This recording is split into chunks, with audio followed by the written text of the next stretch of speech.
Ladies and gentlemen, boys and girls, the impossible has been attained. The Hate Bit Podcast rides one more time. You're surprised. I knew you were. Ladies and gentlemen, boys and girls, I am your host, Yale Kaos. Welcome to Monday Night Chaos and my cohorts, as it should have been for quite some time, all the way coming from the East Coast over there in some part of Pennsylvania. He won't tell me exactly where. AlphaOmegaSin, say hi to the nice people. Hello, nice people. How are you doing there? Just pulling an old Al Bundy, 4 touchdowns in a single game. Pretty good. And yeah, that was it. I had nothing else clever to follow it up with. It was just Married with Children lines. Fuck you. All right then. And from parts unknown, the tannest man in a Humphrey Bogart movie, Mr. Razörfist. Tell the nice people, how are you? Tannest man in Transylvania. I am Razörfist, comedian, gamer, ballerina, one of 2 men on the North American continent who has never been asked to host the Family Feud, and thank you for joining us. I'm glad you knew about that. See, now, what you didn't know is we had like a real program rolling, and I said no more free jokes, and we went online, and these 2 guys shut up for the first fucking time in their whole life.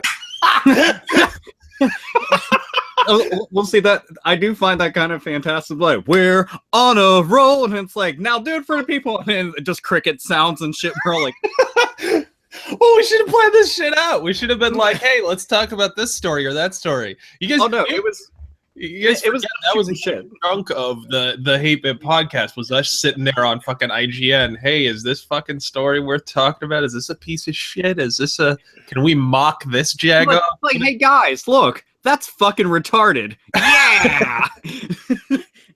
Now it's just a matter of not having time for all of the retardation. I mean, there's always time for it. It's just a matter of, can your blood pressure keep up with all of it? And, you know, how long before you end up getting tossed into the fucking loony bin? So, you know what I wonder. You know what I think it is? I think it's throwing off our energy. I think it's the fact that we failed to play some taps and fold the American flag for the final piece of Halloween candy this holiday season. Well, and how appropriate, because as we talked about on the program in weeks past, Halloween this year was graveyard dead. Not a single person in my neighborhood, Razörfist, you ate all the candy. All of it by yourself, didn't you? All of it. I fed some to some street urchins, but those don't count as trick-or-treaters, I don't think. No, of course not. And the fact remains, this is the only reason we can actually see you is because you did have 35,000 Snickers just then. This is true. You got some calories in your diet, you know, and we appreciate that because you were wasting away for a time there. Now, what were you fucking assholes going off about? He's rubbing melted chocolate on his gums and shit. And he's trying to just, like, stay calm in a room full of people. Hello? Doing good? Give me what I need, baby. It's got to be better than them bringing back that fucking ecto cooler for the holiday season. Boy, who is fucking clamoring for that shit? Me. Fuck you. How dare you? I'll have you know.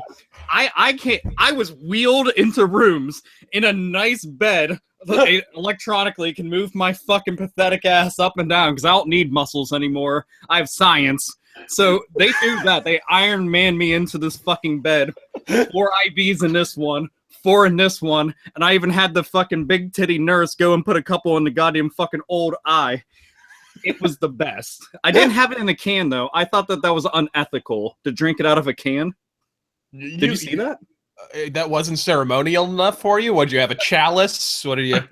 I used the skull of my enemies and I drank the ecto cooler. Yes, nostalgia down. Right.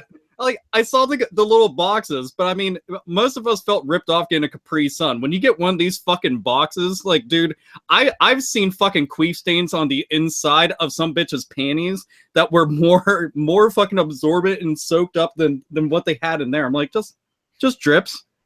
Also, I hear an ambulance. Somebody in Pittsburgh's dead, so. What else is new? Yeah, I was going to say. My favorite thing was how they only brought it out to advertise the shittiest Ghostbusters film ever made. like talk about poor ecto cooler. Like, I felt bad for the drink. Well, no, think about this. Feel bad for that they had to smash over with the fucking Slimer and the Stay Puft Marshmallow. Had to drag them into this fucking abortion. Oh, God. And the cameos. That's the worst part, is the cameos in the fucking movie where they were like, hey, let's reanimate Bill Murray's corpse for this. Let's make sure he's part of this piece of shit. I just Well, like folks, that. there's a new Ghostbusters flick, and the Bill Murray entire looks surviving original cast featuring Bill Murray, Dan Aykroyd, Ernie Hudson, Sigourney Weaver, and Rick Moranis. We'll all be at home not fucking watching it like the fucking most of us. Congratulations. Bill Murray managed to look more alive than in Zombieland than he did in that. He did. And that to me, that's kind of fantastic. But I mean, if anything, even all the shambling undead that they had in Zombieland, that was more than all the motherfuckers that showed up to go see the movie. So it doesn't really matter. Why, people didn't turn up to go see the Silverback and the Proton Pack? No? Oh, wait, hold on. I don't think you should say that. She has feelings, you know, even if she says a lot of bigoted, fucked up things online about white people. But I mean, well, gosh damn it. We don't really matter because, well, we're apologists because we're fucking spineless, dickless, ballless, and fucking brainless, apparently. So, I mean, well, why be, you know, why care? Why care? Fuck it. When that bitch was getting put through the ringer, I had a good fucking giggle. I just sat back like this. I don't care. But like, she's a fucking comedian. She can take this shit. Fuck off. Yeah, comedians bridling. Since when are comedians allowed to bridle a politically incorrect verb? Since when? It's 2016. Can I just ask this? I know this is slightly beside the topic. Not really. Wait, there was a topic? Yeah, I know, right? Fuck topics. But like, they're talking now about how universities are across the board gonna censor like Huckleberry Finn and shit, you know, the shit that has like racist terminology, like bridling at politically incorrect verbiage in 19th century fiction. Huck Finn is jeteing down Jim Crow country with Shaquille O'Neal on the back of his raft. What do you think's gonna break out here? An a cappella rendition of "We Are the World"? It's the Deep South during the turn of the century. What the fuck is wrong with you people? Well, I mean, dude, like comedians in general, for whatever reason, are constantly targeted because, well, that wasn't very sensitive. Yeah, comedy is about taking the truths of the world and then spinning it on its fucking head and presenting it in a humorous way where you can actually deal with this shit rather than becoming like a dying star and caving in on yourself. There's fucking comedy for you. But we can't have that where it's sensitive. Get your fucking hug circles. Everybody got your fucking safety pins? Yeah, jam it into your fucking eye because you're a bunch of fucking little pussies that shouldn't even be allowed in this fucking world. Oh, don't worry, we've got Play-Doh, and we've got the little fucking hug box, we've got the little pets that can sit on your lap because you're fucking goddamn retarded and autistic. Oh, poor you. Oh, Jesus fucking Christ, man. We are an outdated species, my friends. We are outdated. We're fucking. Yeah. Speaking of comedy, we're like that sad comedian who stays just 3 jokes too long on stage. You know what I mean? Well, to be fair, they all stay 3 jokes too long on stage. And I'm trying not to. Speaking of the safety pins, I'm trying not to read too much into the fact that they're pinning an item that is normally used to hold diapers together. Their lapel. Dude, when people are pointing it out, be like, you know, that's usually for diapers, which usually babies wear those because they're crying, pissing, and shitting themselves. And you know, well, and there you've seen the correlation. People who are full of shit are typically held together with safety pins. People and things. That would explain why they're so fucking fragile, though. So you know what? I like this. That makes a lot of sense. I think you're onto something. Oh, I hate when you come up with a joke that I wish I thought of. You fucking asshole. No, you already had it. I just beat you by a nanosecond. That's all. I'm just glad to be here presently for it, so that I can appreciate it.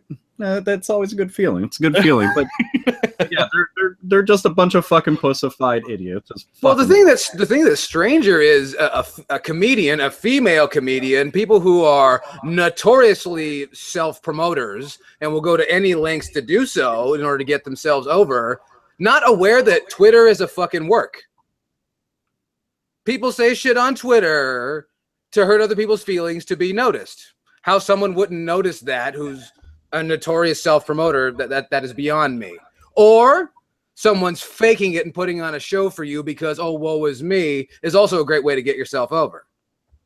Yes, it is. Especially when the fucking president did it. Oh, God. When every news magazine, every headline, goddamn, for how many weeks was Leslie Jones, will she be able to peel bananas in a tree ever again?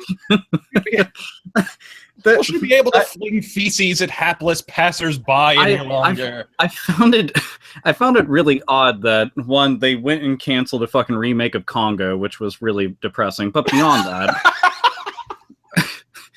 is everybody you might want to be careful with that joke. It's an antique. Hey, you want to know what? Sometimes I like to dust shit off and put it back out there, and I'm like, this shit's fresh again. Look at that. It works again because we got the right ingredients to make that shit shine. One more time. God.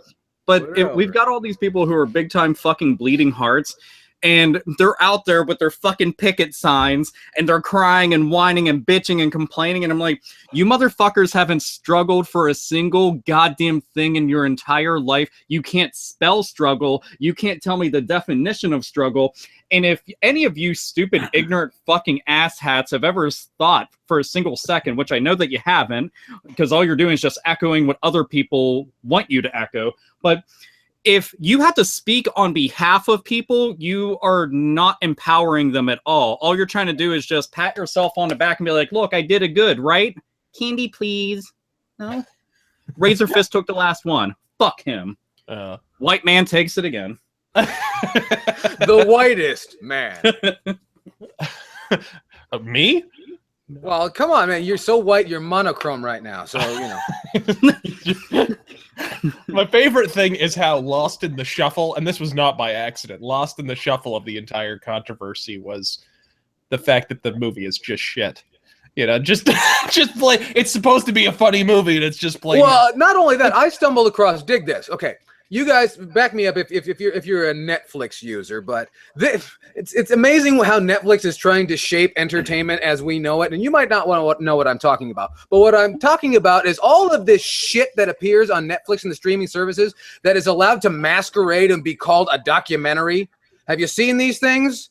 Now, what they are is they're long-form reality TV shows. Like there's one, the Resurrection of Jake the Snake. I don't know if you saw that one. There's the fucking Lemmy movie, which is closer to a documentary than most of them. Yeah. And then there's one about Back to the Future, which I thought was kind of retarded, and it also shows fucking Michael J. Fox with his fucking Parkinson's disease shit going on. Oh my God. It's like, did we have to show that? That documentary was so ridiculous because it was like they were interviewing anyone in the heliocentric solar Anybody system. who had ever breathed the same air as somebody who had viewed the film. It was seriously. They're like, by the time they got to the chick at the cosmetics counter at the Walgreens across from the set, who was like, well, Michael J. Fox came in and bought some Oreos one time, and he was shaking all over the place. Of course, we were having an earthquake, but we couldn't tell. Fucking, it was ridiculous. Absolutely. They do keep on shoehorning all this shit, and they never have anybody that it's about that's even remotely affiliated. No. It's more of them just capturing things around, like, oh look, there's Michael J. Fox in his living room, and now there's a DeLorean on the road. like stuff is happening, but there's no narrative. They're not really documenting anything. They're more or less capturing stuff. Yeah, the dude. I thought the biggest one was the dude who just turned his car into a DeLorean. Yeah. One guy of like 5 billion that have done that. And we're following this one jag off. And that dude gets like fucking 17 minutes. They show off the switches and all this stuff. It's like, are you fucking serious? Anyway, but these are not documentaries. But there is one in a similar vein, and you can tell that it doesn't take that long to make movies because they're also, they're all based around like the King of Kong and those bullshit video game documentaries. But, which is basically just grown men getting upset that they didn't win at a video game. But we'll talk about that some other time. This one was called Ghost. Dark Side Phil, then, is what you're saying. Oh, absolutely. I'm pretty sure he's made several million videos doing that. That's a lot of documentaries. We should hit up Netflix. You just string them together. That's all it takes. Yeah. But there's one about Ghostbusters, and it's not really about the movie The Ghostbusters. It's not really about the video game The Ghostbusters. It's not really about the cartoon The Ghostbusters. It's not really about the toys The Ghostbusters. It's about grown people who put on flight suits and go around to conventions and say hi to each other. That's all they do. And then they talk about how happy they are to be part of the Ghostbusters. And I'm like, you're not a Ghostbuster. You're a guy that goes and shakes the hands of other grown people that wear flight suits. Wait a minute. Hold on. So they're not Ghostbusters, but I do know somebody, and now I feel like this is hardcore pawn or some shit like that, but I feel like maybe I could hit up the Irate Gamer. And he's used to busting ghosts, so maybe if we go and we get an authority on the topic, he'll be able to speak to the ghost. I saw a picture of him by a gravestone, and he's holding a microphone to it and his ear up to it. And I was like, that looks like a guy who knows some shit about ghosts, except for I just want to know if he got his teeth curb stomped against the tombstone, because if I saw that, I would do. Believe me, if he had such ability, he would have busted the ghost that is his career long ago. Yeah, he would. I'm pretty sure that he did that. If you've seen anything he's done in the past X amount of years, or actually just any video he's done in general, I'm pretty sure he's been trying to. Why are you following the Irate Gamer? Out of sheer boredom, and sometimes I'm just like, I hate myself inside. I'm like, you know what? Fuck what are you talking about? He's like, no. You know what? You know why people watch the Irate Gamer in 2016? Bottled Schadenfreude. That's why. Because anytime you need to feel that overpowering urge of Schadenfreude, if you don't have any clips of CNN on election night handy, you click right on over to the Irate Gamer channel, and it's like instant, hey, there is justice in the world. What the Look, I could go over there and watch him do box wars, where he just takes each box and then he opens up and it's like, this is a phone, all right, a microphone, got a mouse.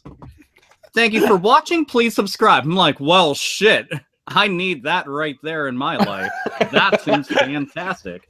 It's still somehow more entertaining than the Ghostbusters film. Still somehow. Oddly enough, and I'm pretty sure it also generates more money. Oh, but they're getting a sequel. Didn't you hear? I heard that they were, and then they were talking about how important it was to go and have this, and then all of a sudden it was quietly like taken behind back, shot a couple of times, and they were just like, did anybody notice that? Okay, we just won't talk about it or acknowledge it at all. But hey, good movie, right? Right? Somebody? No? I'm in the room alone? Okay. More disturbing about the film, what I was getting to is in that film I was watching about the Ghostbusters, or people who think they're fucking Ghostbusters. Paul Feig, director of the most recent Ghostbusters film, makes an appearance and likes to talk about how much respect and appreciation he has for all the Ghostbusters fans.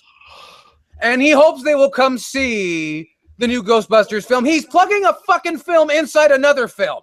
Oh. And now what that is evidence that anything he ever said was, disingenuous in the first place. But the point is, not only did that movie not meet expectations at the box office, you guys, just like me, because when you go to the Target or you go look in the toy section.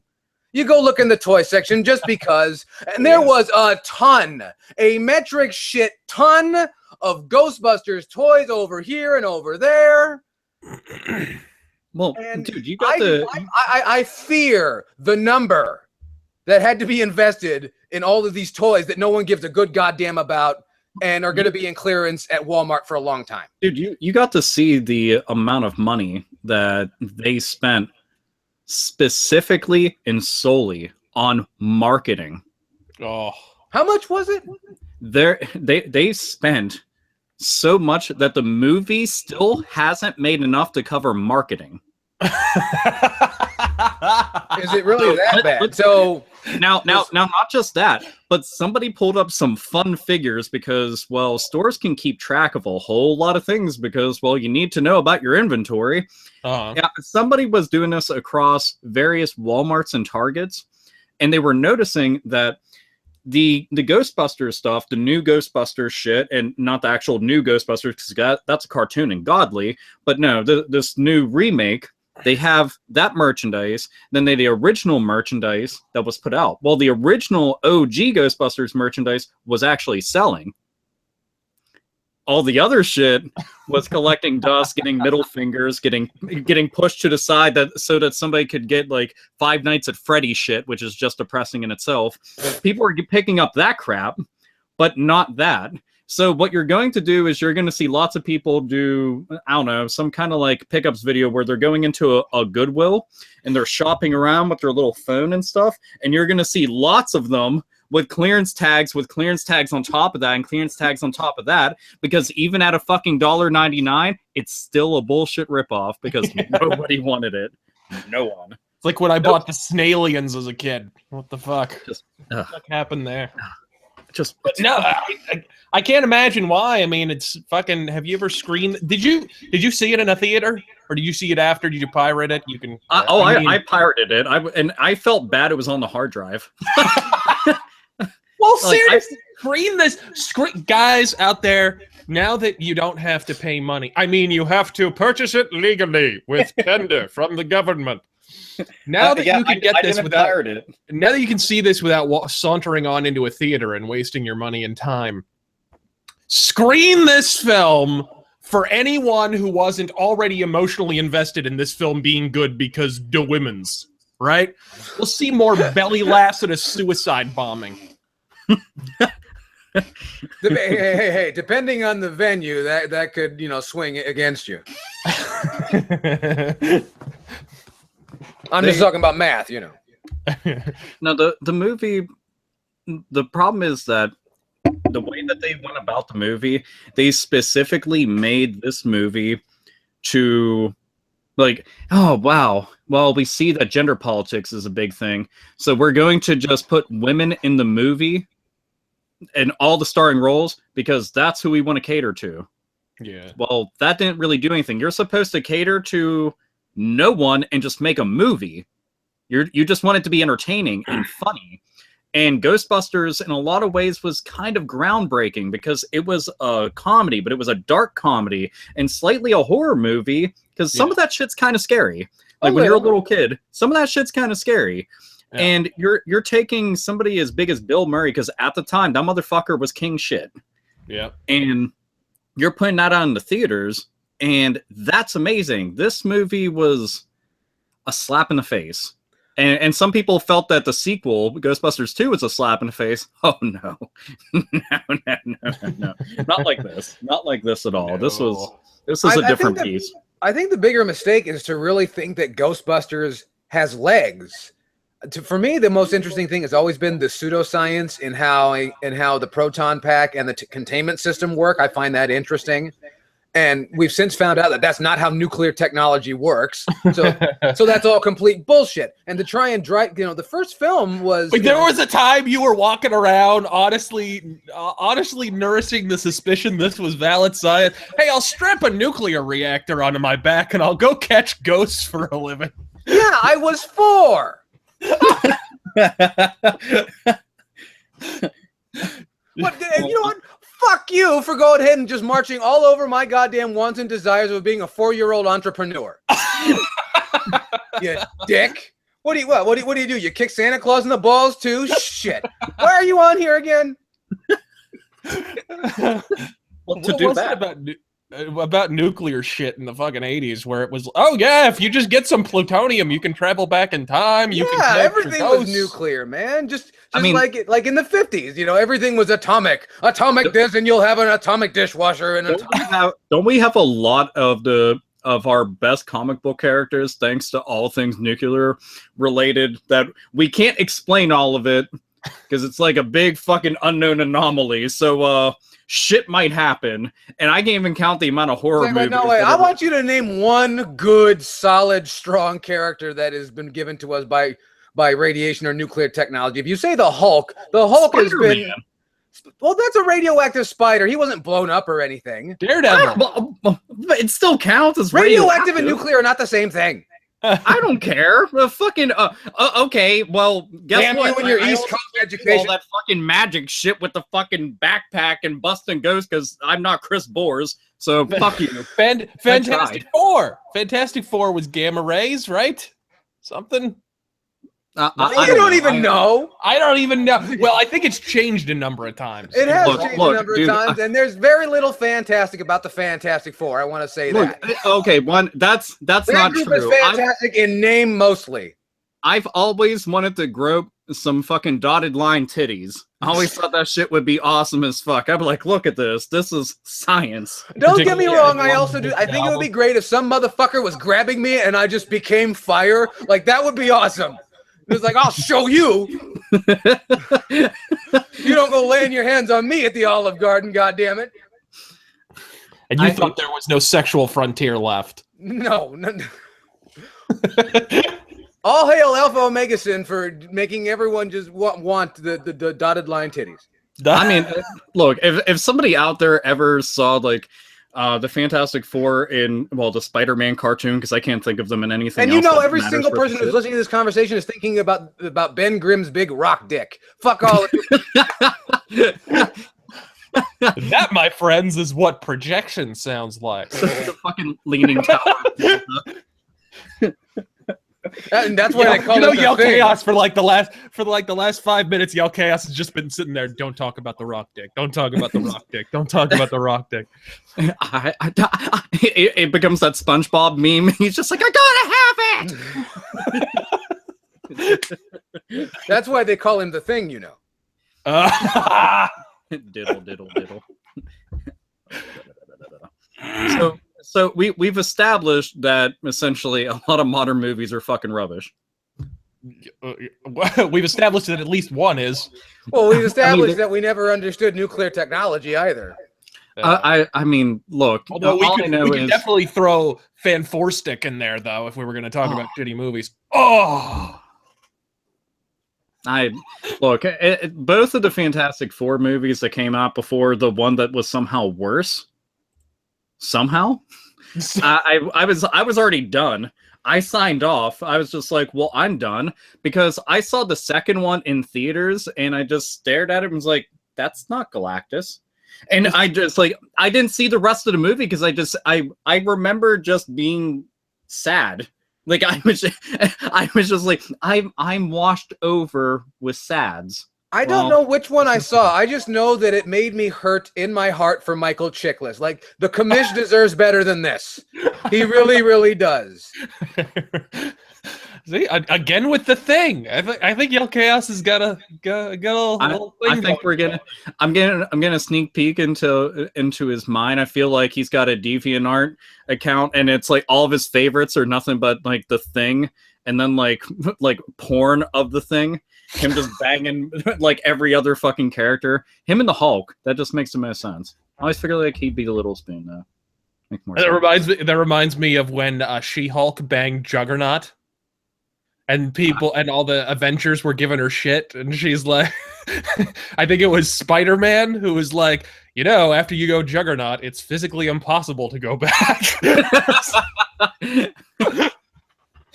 I don't know, man. I imagine her pussy, like if she flexes it, it would look like China and Nicole Bass are having an arm wrestling match. Oh, why did you? No, I imagine it's more like that thing from Galaxy Quest that just goes like this and smashes things for no apparent reason. Or it looks like Charybdis. But speaking of Fantastic Four 2, right? Rise of the Silver Surfer. Yeah. Did you guys ever watch the earliest trailer for that? So like when that movie when movies used to come out, this is like 2006, 2007, whenever the fuck that came out. Way back when. Yeah, back then, for a little while, the coolest shit in the world was to go on appletrailers.com. Because Apple would have the trailers first, and sometimes they would be like prototype trailers and shit. And I don't know if this what you're trailer, talking about. I don't know if this version of the trailer is still around, but if you get the very first Apple trailers version of Rise of the Silver Surfer, Silver Surfer's stack of dimes dong is flopping in the breeze the entire fucking time. They modeled his dick. I'm not even shitting you. I mean, look, that's how it should be. Silver Surfer's a bad motherfucker, and I really think that he should just come in and like every time that he's talking, nobody's making eye contact with him. Zero fucking people. Even the production staff, like dude, the boom mic operator, like it just keeps going down because he's just like sorry. The original Dr. Manhattan. That movie was absolute dog shit, though. It's kind of depressing because I've just always found the characters to be boring. I was always more like X-Men, Spider-Man, Punisher kind of guy. And Sue Reed is so boring. She's transparent. Dotted line titties, man. Come on, she's overpowered as shit though. Like she's so overpowered. It's awesome. Like. What does she have this week? Like she went first. She started out as just being invisible. Then it was force fields. Now she's got some kind of light telepathy going on. And like, look, what, dude? the fuck? She would be the ultimate side bitch. You could be getting your dick sucked right in front of your fucking wife, and she'd have no fucking idea. This would be fucking great. Like, best shit ever. Goddamn, she's a wonderful woman or fantastic woman. I guess that's what I mean to say. That's more proper term, right? Right? I think it is. Well, I don't know, man. Reed had to call himself fantastic, so it goes to show what's going on with his ego. Well, when you can stretch to any length there. Yeah, that's we don't know that it's any length. He's always remained within the same room, so you know. Oh, I really Plastic feel Man like did some shit like that too. I seriously feel like he could probably snake a couple drains. I feel like that's also a metaphor, but I'm just saying I don't think there's a limit. I feel like there's no limit. Only the imagination. So okay, here's something. What the fuck are you guys playing? Like right now, game-wise? Anything? Oh, I've been playing Battlefield 1 because I'm doing a review on it. You poor bastard. No, it's good. I'm telling you. It's Is actually it? really good. No, it reminds me of the old Battlefield game. Like, I'm telling you, one of the best PC shooters of all time, like multiplayer shooters anyways, is Battlefield 1942. And Battlefield 1 kind of takes the series back to that, only puts it in the World War I context. And if you're a gun porn addict, like if you just love old school World War I firearms, it seems that's who those games are built for now. Dude who just loved to look at guns. If you're that, I don't deny it. I cannot look at that bluing. Oh man, was it good for I you? I was talking to someone recently, and she said that the game, because I don't know a lot about the Battlefield series. It's just something I never got into.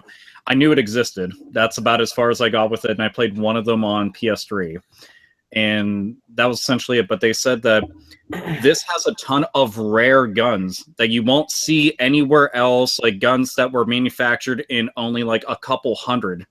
And then that was it. But they show up in this, and it's like very realistic. Like the bullets will eventually what the fuck is it called when the bullet just starts going lower? Yeah. The bullet drift. Yeah, they were talking about that. They said all the guns handle accurately to their real world counterparts. Yeah. And I thought it was cool that they were putting that much emphasis on it rather than like a major focus on a bunch of arbitrary bullshit that doesn't matter nearly as much. Yeah. So I thought that was neat. But is that something that they're still keeping up with? No, absolutely. And that's this game to the nth degree. But more than that, it's got like a really good, for the first time, like I've played, like Battlefield started as just a multiplayer shooter. You know, there was no single player at all. That's how the series started. So you don't generally expect any kind of emphasis on single player, but they put a pretty good single player campaign on it. They split it up into different parts. It's shorter than shit. Like of course, because it's freaking 2016 and we can't have campaigns longer than 5 minutes anymore, apparently, because it's all about selling people multiplayer packs and season passes and whatever. I mean, to be fair, most of the people are buying anything that's Call of Duty and Battlefield related. They seem to forget there is a one-player campaign. They're like story mode. Huh. It's never heard of her. Go on. That sounds interesting. It's absolutely factual. But but I found it interesting because it's like each little campaign is kind of split up into the different character classes. So you play a different class each time.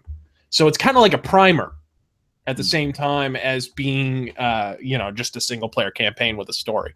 It's melodramatic as a fucking telenovela on Univision, but it's World War I. You kind of expect the melodrama. It was trench warfare. I was gonna say, man, I'm just glad that they didn't decide, hey, want to revisit World War II and fight some Nazis again? No, get it out. I thought that we want to resurrect that horse. It was beaten to death 40 fucking times. Yeah, So. I mean, look, I wouldn't mind 20 years down the line maybe having another World War II game, but I think we talked that subject out. You know what I mean? Like, I think we're pretty much done with that. World War I, though, I mean, Battlefield 1942, I don't know if anyone out there is a PC gamer, but they used to, I think one of the first mods for Battlefield 1942, someone made this full-scale World War I mod, and it was badass as shit.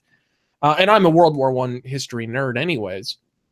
So it already kind of appeals to me, but I fucking love it. Plus, you get to be in the biplanes, doing the dog fights. You're like the fucking Red Baron. It's bad. See, I like when they start including shit like that into the games. I mean, most of the time, the only time that they deviate from the just on foot type of gameplay is they just throw you into a vehicle. Yeah. And then you're just manning a gun. But whenever you get to like start going into dog fights and shit, or even like underwater stuff, but not the bad, like it's a platforming game underwater where you're screaming the entire time and you want to break something, but actually good. That I like the idea of. Yeah. What are you playing, Chaos? Yoshi's Woolly World and Codename Steam. No, okay. Yoshi's Woolly World, I just got to play recently. I went to Jarrett's house and he had the game sitting there. I've been wanting to try this shit for a long time. And it's fucking adorable. Not only adorable, it is fucking challenging. It is. Shit. But you got no clock, so you can take all the time you need, which is nice. What I was amazed at, speaking of Wii U games and whatnot, I finally got to play Donkey Kong Country Tropical Freeze. Oh, wow. That's good shit. That's a great one. It's a bitch. It is a bitch. It's worse than the one on the Wii. It is. It's pretty mind-blowing because, like, one of the big criticisms that I remember Shigeru Miyamoto specifically had about the original Donkey Kong Country games was they were too easy. Mm-hmm. I remember there being interviews out there where he was criticizing the games, even though they were like million sellers on the system. They moved all kinds of when has good business ever, stopped Shigeru Miyamoto from doing anything? Exactly. But what are you giving us money? Well, fuck you. I do seem to remind him being kind of like vaguely pissed that Donkey Kong Country was too fucking easy. Which, I mean, you go back and play it, especially if you're like me and you've played it, 9 billion different ways from Sunday. To be fair, I think it sold better than Star Fox, so that might have been just bitter grapes. Maybe. I mean, I was just glad to see them go back to that formula because the actual Donkey Kong character, I mean, they put him into music rhythm games. Oh, yeah. And then they had Donkey Kong 64, which when you have that as the follow-up to the country games, I mean, it just feels like, hey, is this Banjo and Kazooie with all the leftovers? It really was another Banjo-Kazooie, which isn't a problem. I love that game. It's like it is like Banjo-Kazooie, but Banjo-Kazooie is great. So whatever. Banjo-Kazooie is better lit. They used actual like assets from the Banjo and Kazooie games in that, and then I started feeling like I'm like, so let me get this straight. You didn't feel like to spend all your effort into making a brand new game, and we're talking like pretty late into the Nintendo 64 life cycle. Yeah. So I think with Perfect Dark, there's only like handfuls of fucks to give, and they're like, well, pick from those. Yeah, Rare was kind of, I think that was around the same time Rare put out Perfect Dark, and they were probably, if I had to guess which of the two games mattered more to them, I'm guessing probably Perfect Dark. Well, Perfect Dark, that was what they wanted GoldenEye to ultimately be, but obviously, there was no way that they could possibly go that far with it. And an impressive fucking game. But I thought, like, the entire time playing Donkey Kong 64, it wasn't horrible, but I just kept on thinking, man, this character deserves way better. My favorite thing about Donkey Kong 64 is when you get into the factory level and you get to the very top and there's a fucking Donkey Kong arcade cabinet in there. And you can play original OG Donkey Kong in Donkey Kong. That was the first time I'd ever seen that in a video game where there's a video game within a video game. That was like 99 or so. I would be shocked if that was, I don't know. I imagine there may have been other instances of that, but I was fucking tickled at the idea that I could look down some crosshairs and shoot people in Donkey Kong. It's like, you know, albeit with pineapples, but still. I was like, look, I'm shooting a coconut out. I'm fucking somebody up, and I'm not actually playing the first Jumping Flash game. This is kind of badass. Honestly, kind of excited here. By the way, everybody who's listening, please go play the Jumping Flash games for the love of fucking God or whatever the fuck Odin. Just please play them. Someone's got to. Yeah, they're too good. I feel like they do not get enough credit considering what they have managed to do with no fucking marketing. They were first-party Sony, and Sony treats a lot of their first-party games like they don't exist. And it was a fucking 3D platforming game before 3D was established by Super Mario 64, and it's a first-person platforming game. That's phenomenal. Like that, and it actually still controls well. Looks like shit, but what game from back then? Person, yeah, first-person platforming is so hard to get right anyways. Good God. Like, I love, okay, you all know I love Thief.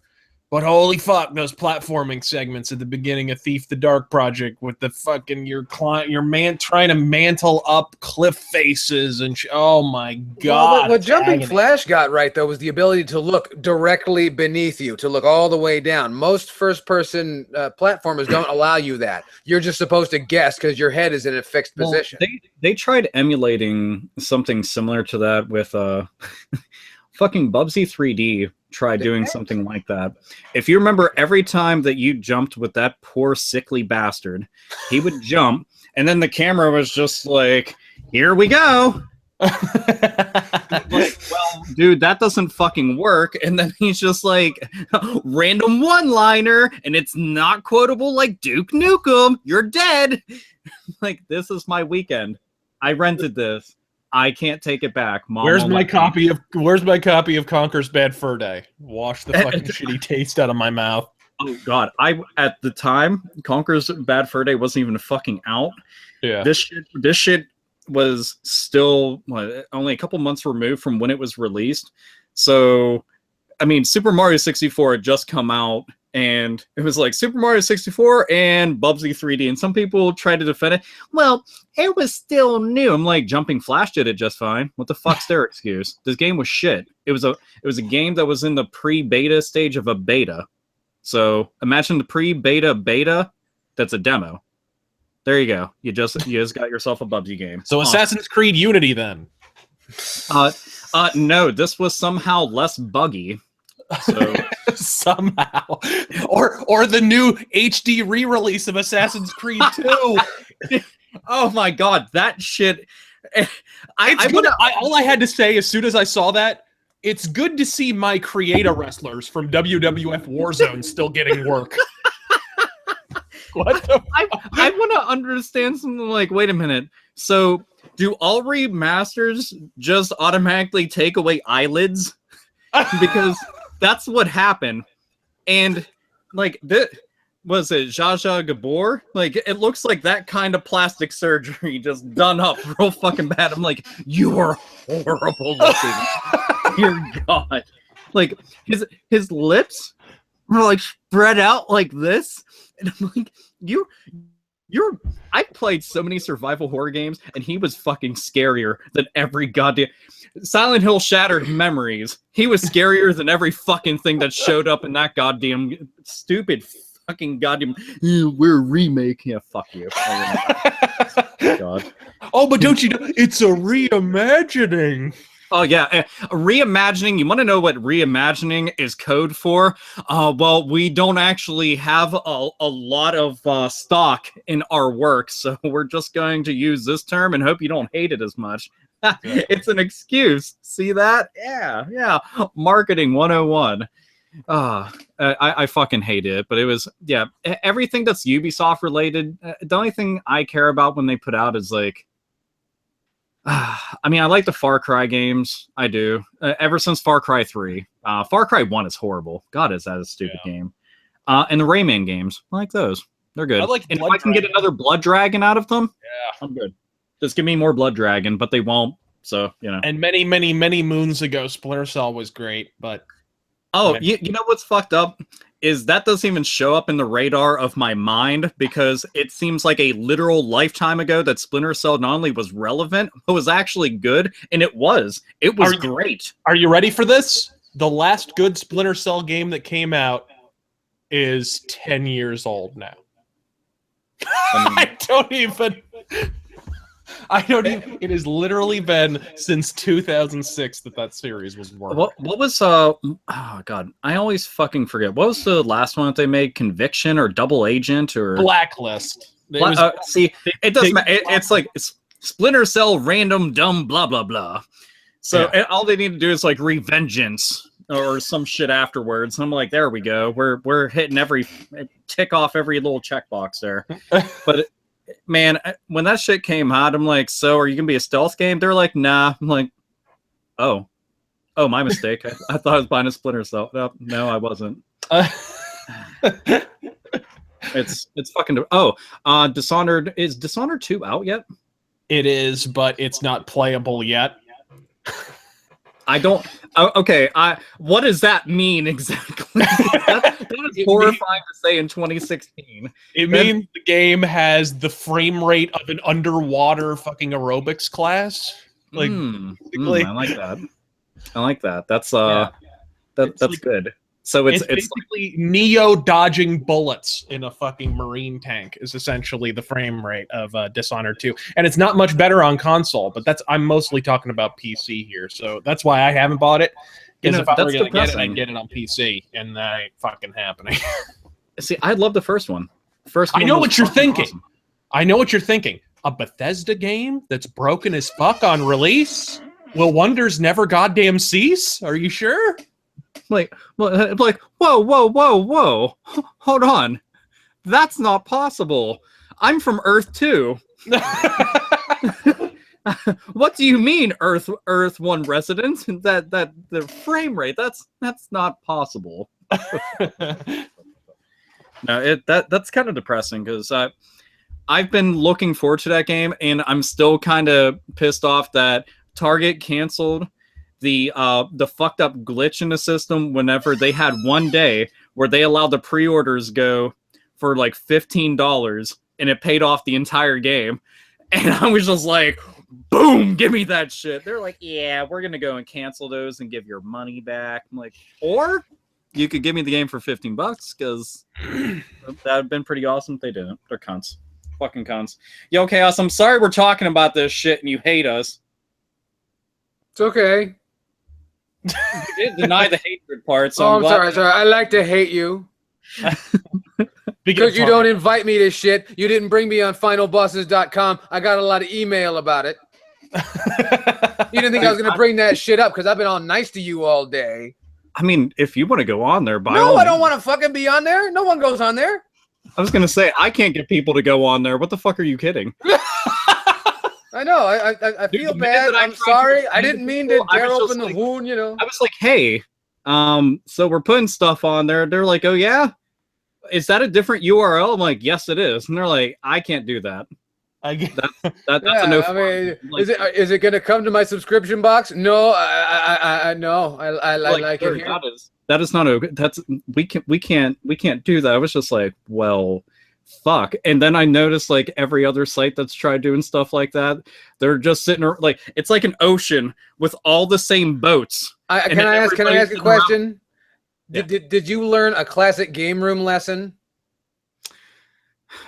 Kinda. Because the truth of the matter is, whenever you like way back, the internet was just lots of websites, lots of fan sites, namely. And there wasn't pre-established websites. There wasn't a YouTube. There was people who unfortunately installed Real Player and downloaded through 56K. And that shit was like, it had the same resolution as Game Boy Camera. So it was good stuff. But you still got off the same audio output as the Commodore. It was great. But it was like, putting the content on there, like it would get some kind of traction, but the problem is like a lot of people just all said the same thing. I want to go there, but I just don't like going to a different site. And I go to a lot of websites. I'm just kind of used to doing that. You must And be then- old or something. Yeah. Yeah, I'm pretty sure it literally is that, because I was like, I still remember making Final Fantasy fan sites at the local library through GeoCities. And they're On like, Angel Fire. But tripod. dude, Angel Fire was actually the very first one we used. GeoCities, you didn't have to know all the code because they had drag and drop shit. It was very ahead of the curve. I was like, Yeah. wow, look at that. That's amazing. I don't have to learn Dreamweaver and shit. Are you ready? Are you ready for this? My first radio show was on Lycos. I'm sorry for your- Lycos Internet Radio, motherfucker. dude. I'd love to tell people like way back in the day, because I mean you'd see the game room like, oh yeah, he's just a console gamer. But, like, no, I actually PC gamed a lot, but at everybody else's house because we couldn't afford a computer. Well, what I would People do, forget that shit. Computers used to cost money. yeah, computers, like if you wanted Today, you can pick a perfectly decent PC out of your teeth at a moment's notice. Just fall right out. dude, like nowadays we see shit like, you know, E-Machines and Acer and whatever fucking other brand out there that you don't want to go near, Dell, and like you see these and you're like, well, they're pretty cheap and affordable and accessible and shit.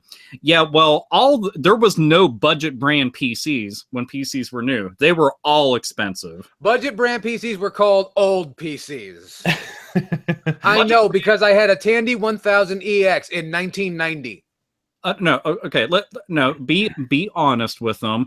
A budget brand PC when you had no money was if you stole the graphing calculator from school. It's true. Or for us real poor kids, Or when you there were no swipe graphing calculators. You took the other one and just spelled boobies on it, and that seemed to keep you. You kidding? I just swiped a chick's Tamagotchi from class. Are you? Look, I will still swipe a bitch's Tamagotchi. Like, I will still do that. My bitch, you left it out. Finders keepers. You know how much I can get for that on eBay? God damn it! No, that's one of the fucking Pikachu ones. I'll throw that bitch in traffic to get it. Like, give me that shit. That's mine. This is the hood, bitch. Give me that Pokemon Gold. That's a and Silver. proactive approach. I remember years ago, you would punch people and hit them with a golf club. Now you're just gonna throw them in the traffic. Like, fuck, I ain't got time for that. Look, I am sore. Look, one, you got to take the golf club with you. I already look shady. So now you want me to have like a long weapon that looks like I'm about to go all fucking Columbine somewhere. No, can't have that. I need to make sure that I'm like, there goes fast cars. Bam! And gone. And I'm an equal opportunist. So, you know, man, woman, child, old, young, doesn't matter. You're dead. Sedan, coupe, minivan, you don't care. You'll push anybody right out there. No, right? well, no. If it's a smart car, I like to think that she'll knock it out of traffic because those things are fucking pathetic. And it'll blow up right there. Oh, well, yeah. You know the little Tykes cars It will they have. blow the up red like and a yellow? Pinto crossed with a Hyundai. I was gonna say a Geo Tracker, but fine. You could do that too. Loses 90% of its battery power when you use the cigarette lighter. Did you just try charging your phone on there? I'm sorry, your car's inoperable. The end. You have drained all the memory out of your car. Yeah. One of the things I was going to mention. Back in the day, PC gaming, one of the places to go. Do you guys remember on the AOL website they had AOL games? Yeah. Yeah. They used to share. that was- Huh? Dude, BattleTech, multiplayer BattleTech. I used to play the shit out of that on AOL game. I can already hear the seams of Razörfist jeans ripping just from mentioning that. I just want to point that shit out. By the way, I get harassed frequently from one of the local game stores. You need to come and play this. I'm like, I know what you're going to do. This is all it is like a heroin dealer who's like, just try it. It's not that bad. You won't get addicted. I can't afford this shit. It'll ruin my fucking life. Like, I'm not dumb. And eventually I'm like, Alpha, I keep seeing less and less stuff in your game room. I'm like, yeah, man.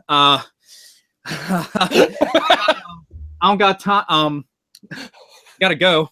and all of a sudden, I'm moving things around, checking stats. I'm like, yeah, I just blew your fucking arm off. Fuck you. Yeah, this laser cannon was folks, amazing.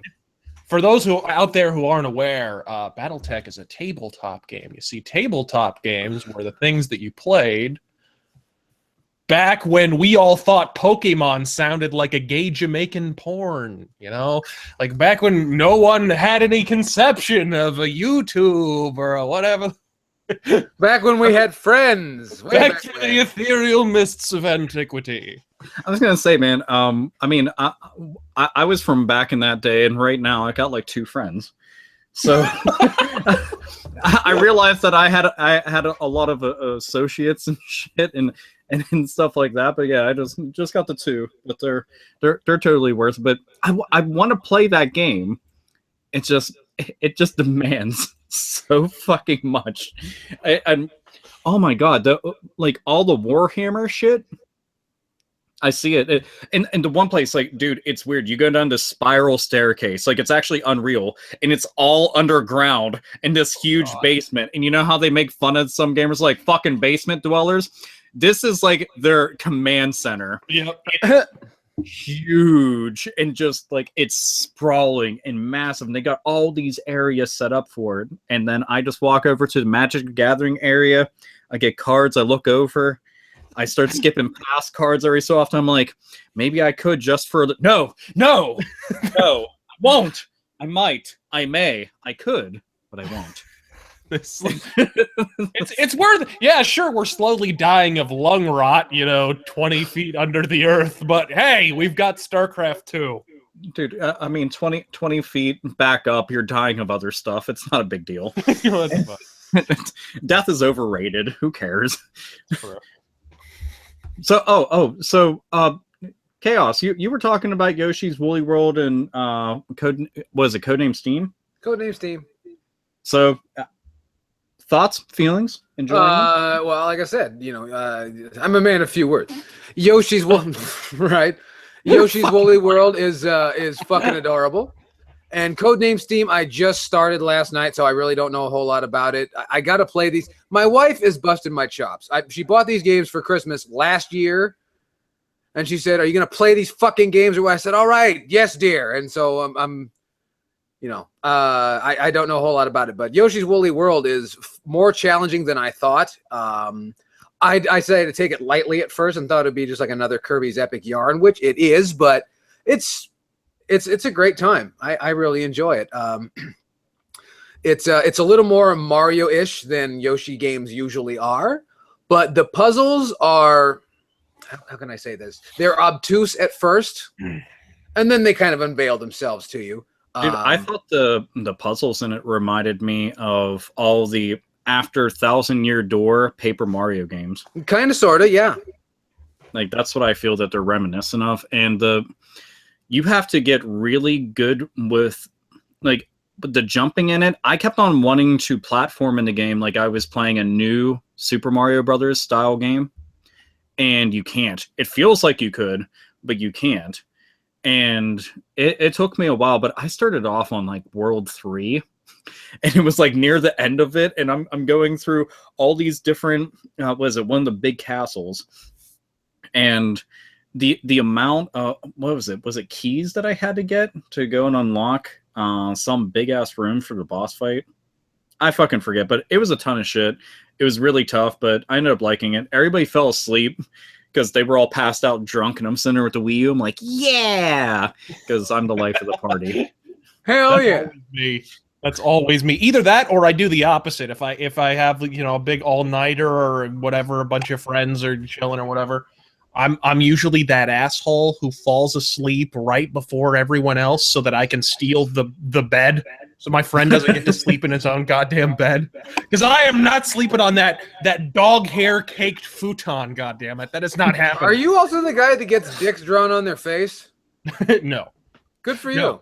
Because I'm a stomach sleeper. You see? Ah! You befuddle these things. So there's words on your ass then. I was going to say, Strategery. you have to be careful because somebody did that at a party, and he ruined the party for a lot of people.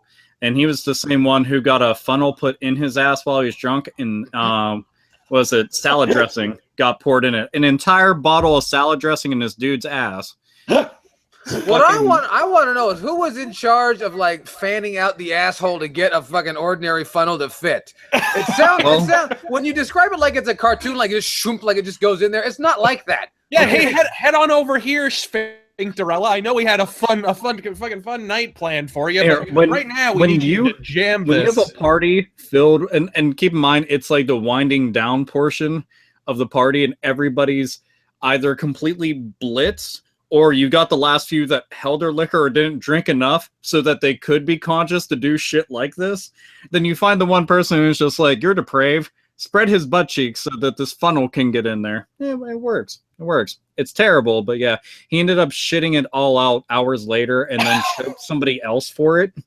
And it was hilarious. I remember laughing a whole lot. And then, he actually picked the dude up off the ground. I was like, by the way, I was the dude who did everything.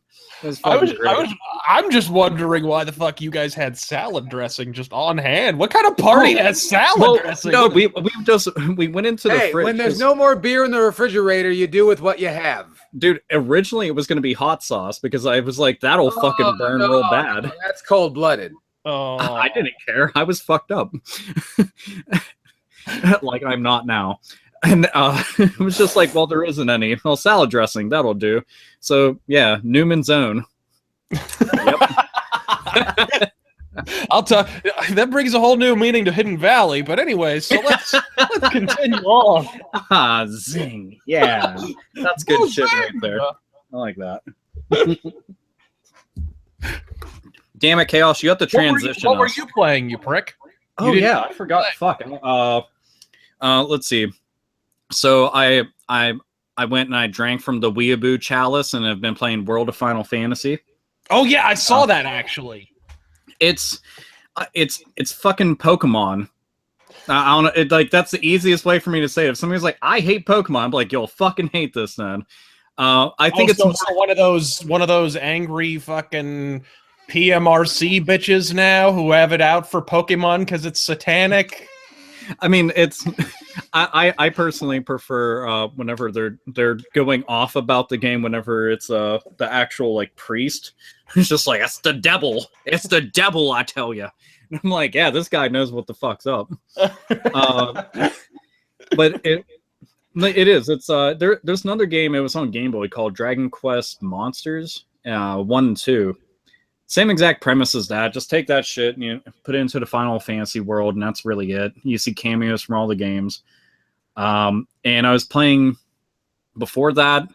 I was playing Dead Rising a little bit because I've been playing the shit out of that lately.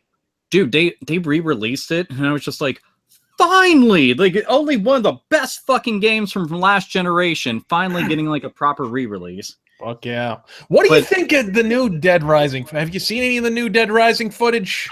I've actually watched originally all I had seen was the trailer, and to be honest, the trailer hyped me up because I was excited that it was Frank West again. Yeah. So I'm just hoping, like, please just go back to the original style shit because 2 and 3, but that hyped me up. Then I got to watch a Let's Play of somebody running around with the mech suit that you can get. Oh, I didn't see that. There's like some kind of mech suit that you can get because there's like a military compound that's in some portion of the game. Some prototype suit you get in it, and you just go around and you're just fucking everything up. Like imagine like a crowd of zombies, you go over and you just iron fist the shit out of them. You're just like, it's like bowling. It's bad. It looks badass. That I watched the like 20 minutes of gameplay on IGN or whatever the fuck it was, and it looked. The gameplay looks badass. It looks like kind of a return. It's still goofy as shit, and it's whatever. It's Dead Rising.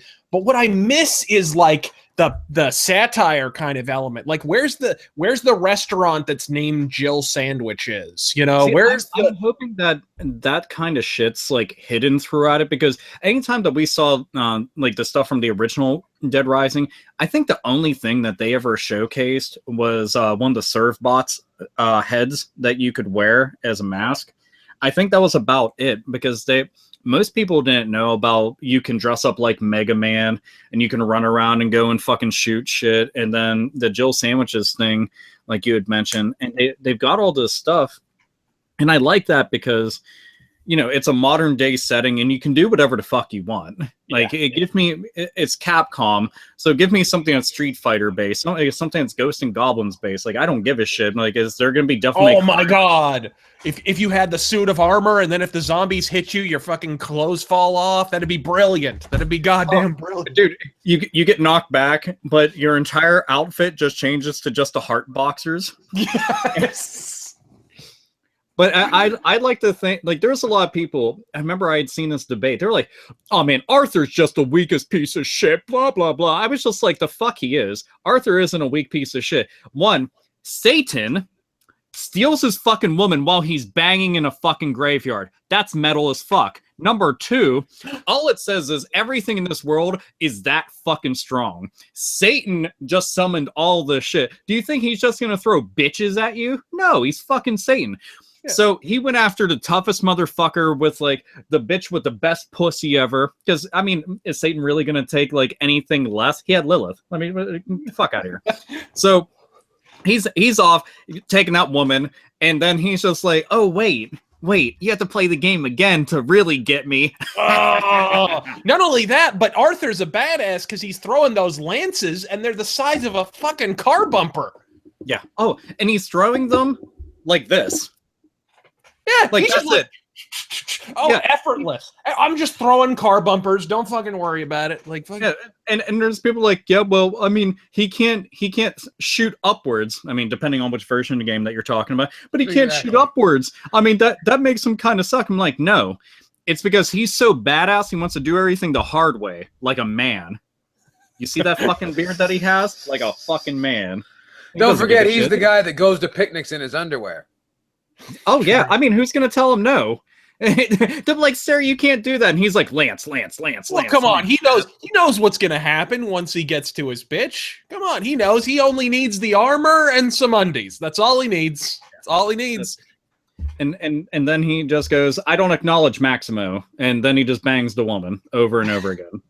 I personally like Maximo, but man, why do so many people hate that game? I don't know. Hate it so much. Part 2 was the voices are fucking annoying. Well, I mean, I can say that about a lot of fucking translations. I'm just like, who did you hire? Like, the janitorial staff was like, hey, we're not on lunch break. And they were like, come on in. And that was fucking Mega Man X4.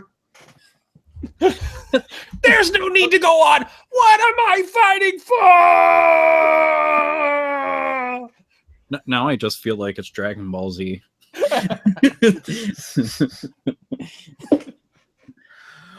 Speaking of Ghosts and Goblins, you were running your mouth before the program started about your brand new NES classic that you and only you got. You want to show it off, AlphaOmegaSin? Hey, look, it's not just me. Nintendo shipped out a whopping 14 worldwide, so me and 13 other motherfuckers got the NES Mini. Thank you, Nintendo, for being so kind as to supply the whole world with a lot. Yeah. So I bought it from Best Buy when they had the shit online, and I was like, hey, cool, I'll be able to go and get that, because it had a whopping like 2-minute window of availability, because again, they stocked 14 in the whole world. Glorious. And because they knew the people that would buy all of them are the people who are not busy between 2 and 2:30 in the afternoon. they had Best Buy was like, all right, your order's on its way. Got an email the next day. They were like, just kidding. It'll be there at some point. Have fun. And that was it. They were telling me it was going to be the second week of December, and then it just showed up today. I'm like, oh, okie dokie. So, yeah, it showed up, and I was complaining to Yell Chaos earlier about the games I would take off there and the games I would replace. And then that was pretty much it. Oh, and the games I was shocked that they even bothered to include, like Bubble Bobble. And Star Tropics. Yeah, Star Tropics. I mean, I like Star Tropics. It's a great game. It's a great game, but nobody knows what the fuck it is. No. That's like you were mentioning Zoda's Revenge, Star Tropics 2. Mm-hmm. Like even fans of Star Tropics. So just to a fucking layman, because I have heard about this controversy just because of the lack of supply. I don't know what the fuck this console is. Does it just have the games built into it? Does it just what the fuck? Yeah, it's just like all the plug and plays for Atari and Sega Genesis, but the difference is it's basically a high-end plug and play right there. Basically got your fucking list of games. Fuck yeah. 30 games. The cool part about it is they managed to get third-party games, so this isn't just Nintendo branded games. Yes. So, for example, the third-party games I was excited for, you got Mega Man 2, which is a staple NES game. You got Ninja Gaiden, again, staple game. Castlevania, another staple game.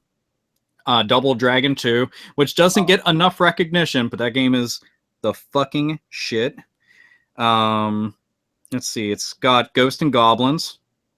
It's got Pac-Man, which I was surprised. I was like, I could do without Pac-Man. Replace it with something better. Yeah. Because when I think of Pac-Man, I do not think of the Nintendo Entertainment System, and I never will. Well, yeah. Well, not only that. I mean, I think more people played Pac-Man on fucking Atari than and they were tremendously disappointed. Oh, it's terrible. And they were severely traumatized. And no. But think about me. That was the first one that I played. So my brain thinks that's okay. And that's why I'm this fucked up mess that you see before you.